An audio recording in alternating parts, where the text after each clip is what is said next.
بسم الله الرحمن الرحیم.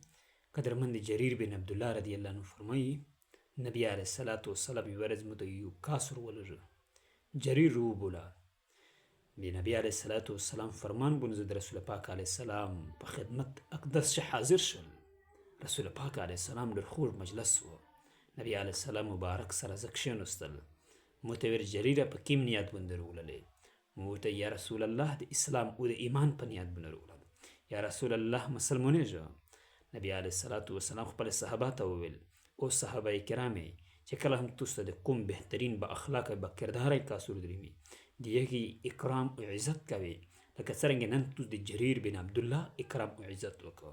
نبی علیه السلام ته وفرمیل ای جریره لمنځ کوه، ای جریره زکات ادا کوه، ای جریره په تقدیر ښه او په تقدیر بد باندې ایمان سوته چې که شر ورته راسي شي د الله جل شان د طرفه نه دی، که بد ورته راسي شي د الله جل شان د طرفه نه دی. نبی علیه الصلاة والسلام سره مو په ایمان باندې د نبی علیه السلام مبارک سره په مسلمانۍ باندې د په رسالت باندې بیعت وکړ، سره مسلمان شول. دارنګې نبی علیه الصلاة والسلام په هغې نه بعد زه چې چیر شي لیدل هم نبی علیه السلام ورته مسکا شو، نبی علیه السلام ورته په خندو باندې شو. نبی علیه السلام د مونږ نه ډېر خوښ شو چې زر د ایمان وروړ.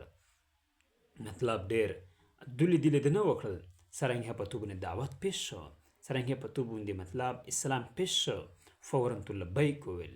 نبی علیه السلام د مونږ نه ډېر خوښ و.